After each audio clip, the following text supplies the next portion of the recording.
from the National News Studio, Sri Lanka.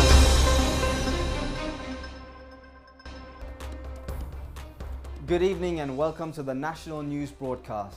I'm Stefan Dialwis and joining me tonight is Sharifa Tahir. Let's look at tonight's headlines. A discussion between all political parties to find a permanent solution to the ethnic problem. Venerable Siridhamma Thero, released on bail, has been remanded again. Measures taken to fully end the delay in kerosene oil distribution within the next 2 days. The Trikonna Madhua Protectorate is facing danger. A match ban on Charmika Karunaratna. 7 persons killed in a shootout at a US supermarket.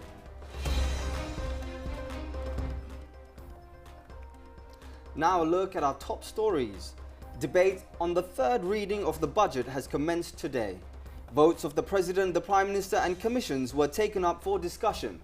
The President, participating in the debate, said a discussion of all political parties aimed at finding a permanent solution to ethnic problems, including devolution of power, will be convened after the 11th of next month. Right through the debate on the second reading, all members of the Tamil National Alliance criticized the budget, every one of us, for various reasons. And ordinarily, we would have had to therefore vote against the budget at the second reading. However, we took a decision not to cast our vote against the budget at the second reading for one reason, and that is because His Excellency the President has on numerous occasions in the last few days repeatedly said that he wants to resolve the Tamil national question and has invited Tamil parties to have discussions with him. We have publicly expressed our skepticism about this invitation. Nevertheless, when there is a hand that is stretched out from the President himself, we thought we must reciprocate in some way and therefore would not vote against the budget as a signal of our bona fides in this matter. Honourable Speaker, first I would like to tell Honourable Sumandiran that when we were in Vavuniya the day before, we did discuss and sort out the questions regarding the Department of Wildlife and Department of Forest. It's a problem not confined to the north. It's in most parts of the country, so we will be taking that up. Having said that, I think all that has to be known about the problems of this country, the ethnic problem or whatever you call it, from 1984 till now we have done it. There's nothing new to talk about. It is just to take and decide what is relevant, and I think we can do it by next year, which is my aim, the 75th anniversary of independence. If you can't do it then you are not going to have you may not have that Sri Lanka by 2048. So one is we have to build up confidence with the Tamil community. But we've also got to build up confidence with those people in the Sinhala community who has reasonable concerns as to where it will lead. And finally, we are also looking at the Muslim community, and we've discussed it, that all those against whom there is no evidence, the young people will be released at the Security Council to discuss. In the meantime, an uproar has been created over the local government election in Parliament today. Samagi Janabalavege parliamentarian Chaminda Vijayasiri, who has attempted to assault another member, Nimal Lanza, has been ordered to leave the chamber by the Speaker. Opposition leader Sajith Premadasa said that the decision to increase youth representation in local government institutions to 25% is a commendable act. The opposition leader has questioned as to why such a decision was taken at a time when an election is close at hand. He added that they believe this was a ploy to delay the holding of the election. Prime Minister Dinesh Gunawardena said that they never obstruct on the rights of the Election Commission. He added that, however, the government is acting upon its decision to change the local government electoral system and to reduce the number of councillors.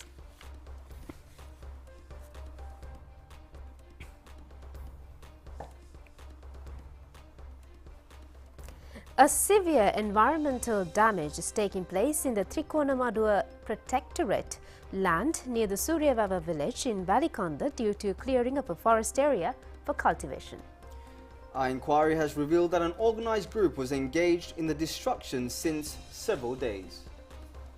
Investors have been given an extent of over 1,500 acres of land in the Trikonamadua Protectorate belonging to the Department of Wildlife and Sri Lanka Mahaweli Authority for the cultivation of maize.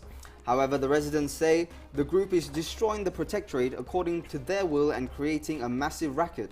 Our team was able to witness how the protectorate has been destroyed by using machinery to uproot valuable trees such as Vira, Palu and Burutha. With the destruction, wild elephants and other beasts are trying to enter the villages, causing a severe threat on the people's lives and properties. The people have expressed their dismay over allowing large-scale entrepreneurs from several areas including Colombo to destroy the protectorate by using bulldozers. It is a question as to why the law is not being implemented against the culprits. An elephant corridor between the Somavathia and the Maduroya is also located in the protectorate.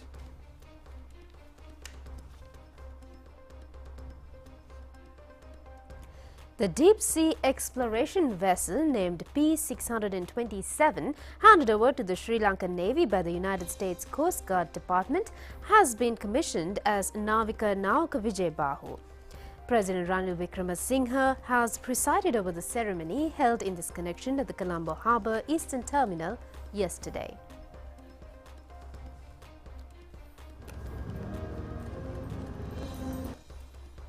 The President has presented the credentials over enlisting the ship to the authority of the newly appointed commanding officer of the ship, Captain Lanka Dissanayake.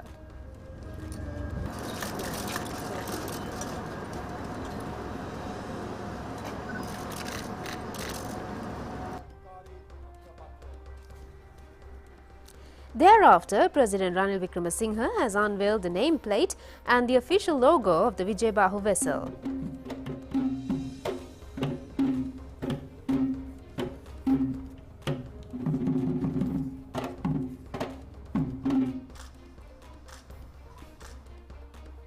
Thereafter, the President was engaged in an inspection tour and placed a special note in the souvenir book of the ship.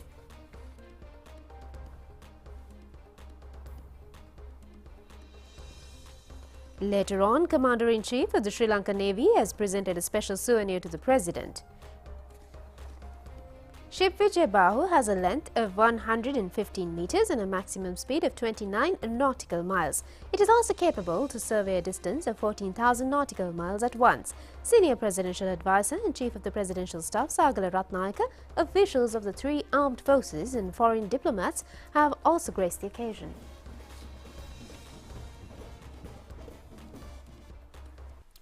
Governor of the Central Bank of Sri Lanka, Dr. Nandalal Veerasinghe, reiterates the importance of having fiscal and monetary policies for the economic development of the country. At a ceremony held in Colombo today, he further said that the attention of the politicians should be focused on this issue. The authority of the fiscal policy, obviously, the government, Minister of Finance, the Cabinet and the Parliament. That is where we call the public finance. Then this is why there is some misunderstanding about the public finance and the country's finance, the fiscal policy and monetary policy. That's important for us to understand the role of fiscal policy, the authority for the fiscal policy, the role of monetary policy, and the authority of the central bank. There are two independent entities that any country, not only Sri Lanka, all over the world, any country that has developed and successfully achieved certain objectives of the economic stability and price stability are the two institutions independently given the authority for the monetary policy and fiscal. But it does not mean that these two policies cannot go in different directions. There has to be a proper coordination and the complementary between two policies, because that is the overarching objective, is to reach macroeconomic stability, where fiscal policy and monetary policy should have proper coordination, but without being interfered by the monetary policy into fiscal policy and fiscal policy into monetary. That is why the main reason why I would not like to talk about the fiscal policy, that this is a different authority. But I don't want to, basically intervene in that area. It's equally, fiscal authority should not intervene in the monetary policy. Central bank, although independent, cannot just ignore what is happening in the fiscal policy. It has a direct link. This is why, if you look at Sri Lanka's macroeconomic imbalance, key imbalance coming from large fiscal deficits that we have been running for years, decades. And as a result, large debts that we have been building up over a period of time. When the government is running that kind of deficit, that obviously creates a large, what they call current account balance in the external account, balance of payment. This is where, if you look at empirically, large fiscal deficits is always causing large current account deficit that has an impact on the exchange rate management for the central bank. That is where if you have an independent central bank and trying to achieve the objectives of the central bank in terms of price stability and financial stability, and the policies of the government, or fiscal policies dragging in the wrong direction, there's always a conflict. This is where what we have seen historically, what we call fiscal dominance monetary policy. When governments have fiscal deficit, central bank has no choice but to manage that through printing money, what we call deficit financing. That has been happening. This is why the medium-term macro strategy that has been announced with the IMF and others is to complementary fiscal policy, where the fiscal consolidation in terms of reducing deficits, achieving primary surpluses is the key objective, which will certainly support the central bank objectives also in terms of stabilizing exchange rate, building up our reserves, and reducing the monetary financing, and also achieving the price stability. This is where I think it's important. There's a great understanding of the direction that we can see. I mean, if you listen to the parliament debate that's going on these days, even both parties are basically, no one is debating about reducing fiscal deficit now. No one is debating about need for increasing revenues. But in the past, we are saying, the government introduces new taxes to collect more revenues. Always the opposition party says, oh, this is bad policy. But we hardly see that. When this is a positive development with the crisis, that there's a bipartisan understanding of the direction of fiscal policy. That's one thing that I see a positive thing. And if that continues, hopefully going forward, irrespective of whoever the authority of the fiscal, that continues, I think we can see a positive outcome and consistent policies going forward. First thing, I think what I would like to see the priority is to use more technology and use digital KYCs, enabling all the banks and financial institutions to do that first. And once you do that, then there will be opportunities for payment banks, and that's how India also came up. It's not, I don't think, and central bank digital currencies are the area that basically, I don't think we can jump into a situation where once you see that, we should not adopt all these things, but have a proper sequencing and do this first and enable the technology adoption and then go to the next step. So payment banking, digital banking, all these things are central bank digital currency, or all the areas that we're looking at. But I don't think although we have seen that implemented in other markets, we should not be jumping and getting all these things implemented at the same time. We have proper sequencing the steps that we have. We have a way to go there. The government has taken measures to fully eliminate the delays in the distribution of kerosene oil within the next 2 days. President's Director General of Community Affairs, Kirti Tennakon, says arrangements have been made to issue 74 bowsers of kerosene oil to cater to the fuel requirements of the fishing community within today itself. Accordingly, 49 filling stations in the private sector, 18 cooperative fuel stations and 7 other filling stations are continuously engaged in the distribution of kerosene oil. It has also been instructed to issue kerosene to all approved filling stations which are unable to receive fuel requirements yesterday due to inability of payments during the day today. The supervision and handling of fuel to the fishing community have been entrusted upon chief provincial secretaries and district secretaries with effect from yesterday. A communique issued by the President's media unit says that accordingly, supply of kerosene oil to fishermen will be fully restored by tomorrow. The Presidential Community Affairs Division has also notified fisheries societies and businessmen to submit their request to the District Secretary of Chief Provincial Secretary or the Cooperative Secretary if they have any difficulties in obtaining fuel for fishing purposes.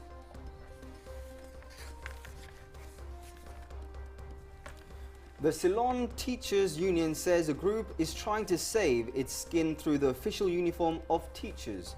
A group named Jana Aragalaya Puravasio has responded to the charge by saying that the union is trying to tarnish the reputation of the teachers.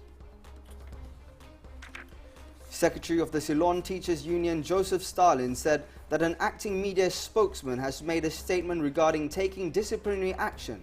He added that such a move is impossible as they are having a dress code, according to the circular of 2022. He further said that any arbitrary decision could not be taken, and if it does happen, they would definitely go before the judiciary.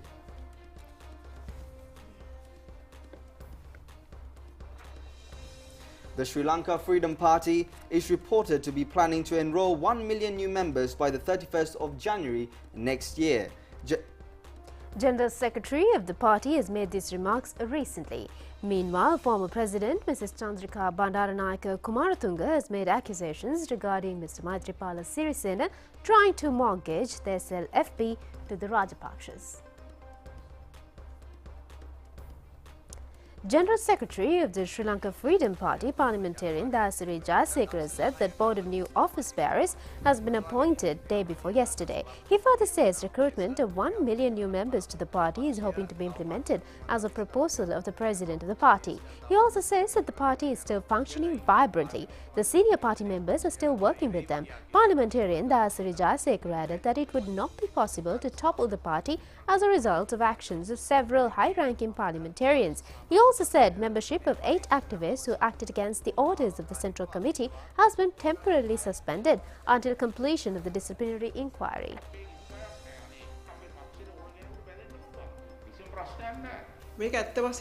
Former President Mrs. Chandrika Bandaranayake Kumaratunga said that she does not consider this as a problem, as Mr. Sirisena has been instructing for the past 5 years not to invite her to any party function. They have distanced them from her party. The former president added that, however, the majority of the people are still with her, and that is why her challengers are acting in this manner. She added that Dayasiri Jayasekara is a person who has changed parties 7 occasions and also accused them of trying to hand over the party to the Rajapakshas. Parliamentarian Kumara Velgama said that real SLFPers are now not in the party if Maithripala Sirisena was a genuine SLFPer. He is also now travelling in the wrong path. He has also predicted that Mrs. Chandrika Bandaranayake Kumaratunga would become the leader of the party before too long.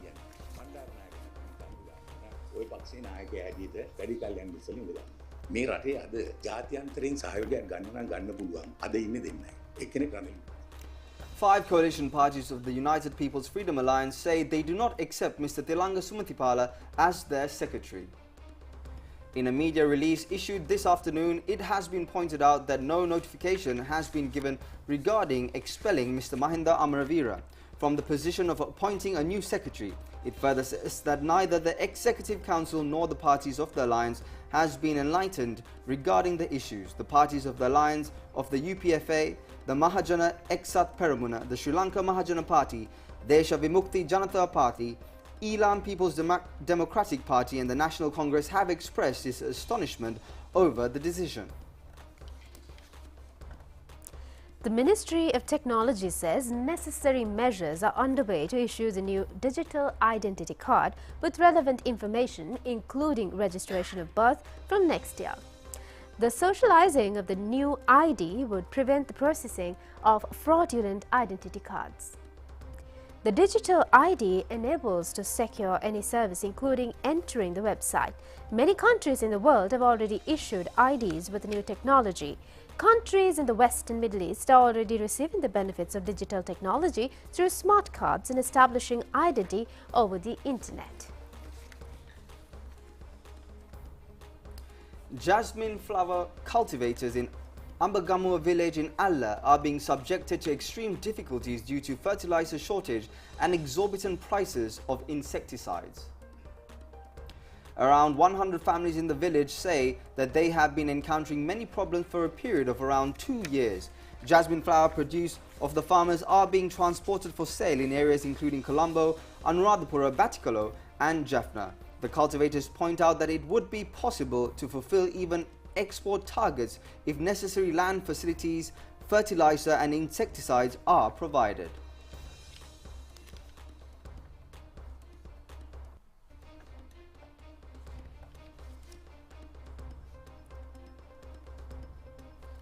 Microorganisms regarded as germs, which could not be destroyed through drugs, has become a serious global health problem.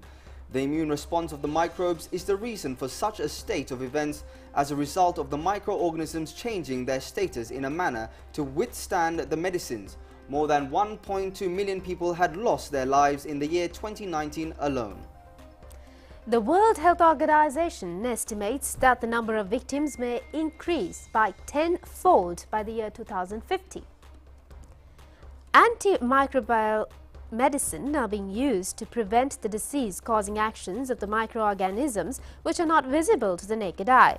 These organisms are bacteria, virus, fungi and parasites.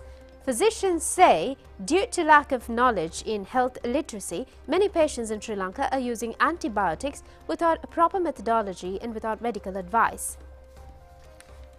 Deputy Director General of Laboratory Services, the Ministry of Health Specialist Dr. Siddharth Dharmaratne said that some medicines may reduce disease symptoms. Paracetamol could be taken against fever. Although some medicine may create side effects, they are not detrimental to health. He adds that, however, due to abuse of antibiotics, the patients may be confronted with bacterial resistance and the irregular use of antibiotics for novel influenza may create harmful results. Some patients do not take the correct dose, and when they feel a decline in the disease condition, they don't take the medicine anymore. At this moment, the microbes in the body become resistant. Doctors reiterate that it is compulsory to use specific types of drugs according to the correct dose at the correct time period according to medical recommendations.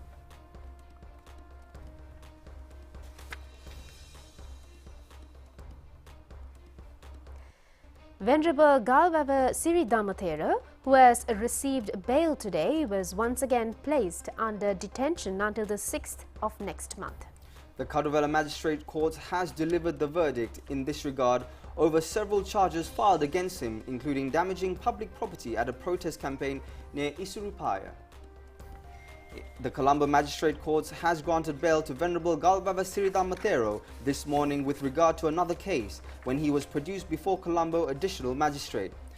Mrs. TNL Mahavatta, Senior Deputy Solicitor General Dileepa Piris, appearing on behalf of the Terrorist Control Division, told the courts that the Attorney General has agreed to release the suspect on bail subjected to conditions stipulated in Clause 7(2) of the Prevention of Terrorism Act.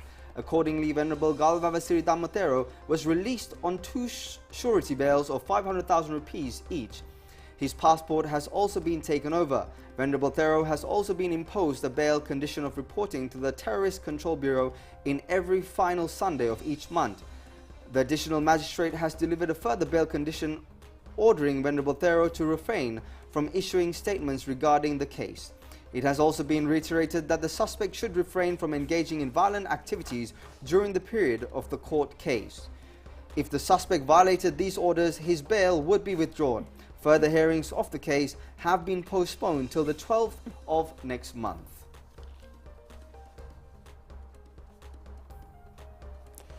The tile and brick factory Nodisudan Mullaithivu, belonging to the Ceylon Ceramics Corporation, has remained closed for nearly 7 years. Our correspondent says many machinery in the factory are in a state of dilapidation. The factory had commenced operations in the year 1968 and remained inactive for some time. It was reactivated in 1990 but closed down ultimately in 2015. Products of the manufacturing plant included tiles, bricks as well as floor tiles. A national television inquiry has revealed that plans are underway to recommence production in March of next year.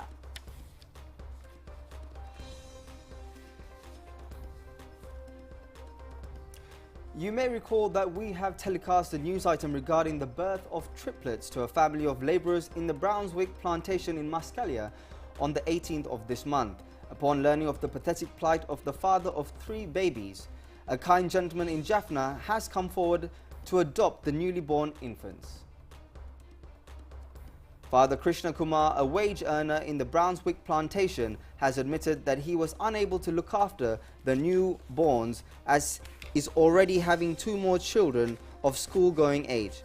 Social worker Vamadevan Thiagendran of Jaffna has already donated a sum of 100,000 rupees as preliminary contribution for the nurturing of the triplets. He has promised to provide a monthly allowance for several years to this family.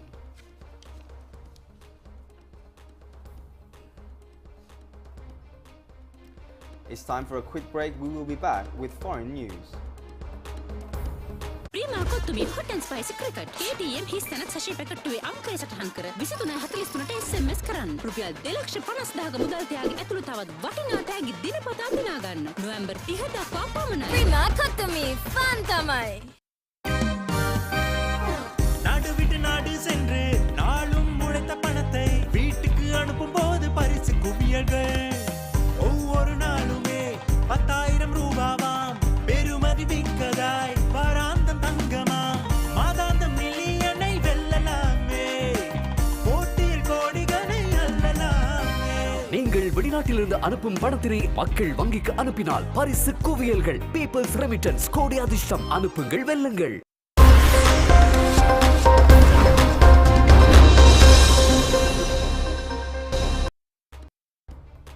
Welcome back. Now in USA, at least 7 people are dead after a gunman opened fire at a Walmart supermarket in Chesapeake in the US state of Virginia. A man believed to be the store manager opened fire, then turned the gun on himself and is now dead. The city of Chesapeake earlier tweeted to confirm an active shooter incident with fatalities. Multiple others were injured in the shooting. The attacker's motive remained unclear. Police told reporters that the attack happened at 22:12 local time. Footage appeared online which appeared to show an eyewitness wearing Walmart uniform describing what happened.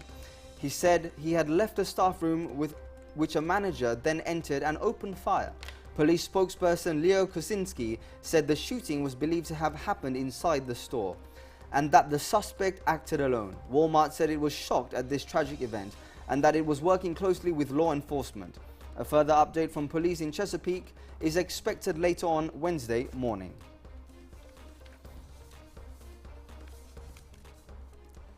Moving on to more foreign news, European research ministers are meeting in Paris to try to agree contributions to the 18.5 billion euros of funding needed for future space activity.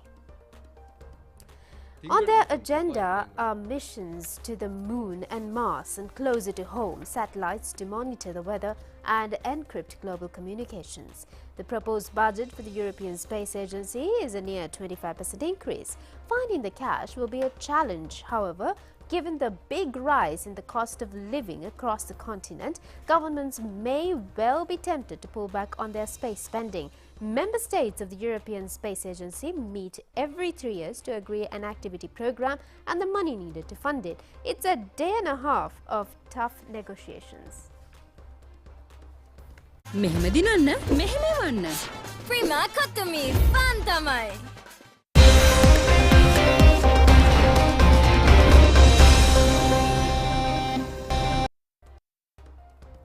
Now it's Football World Cup fever and there's already been a massive upset with Saudi Arabia beating Argentina.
response to charges filed against the cricketer over violating contract agreement during the T20 World Cup cricket tournament in Australia. The Sri Lanka cricket further says Chamika Karunaratne has acknowledged guilt regarding the accusations. The punishment would come into effect if Karunaratne was engaged in an offence similar to this offence. In addition to the match ban, he has also been imposed a fine of $5,000. මෙහෙම දිනන්න මෙහෙම වන්න Prima Katumi Fantamai. That's it for the news this evening. Have a good night. Have a pleasant night.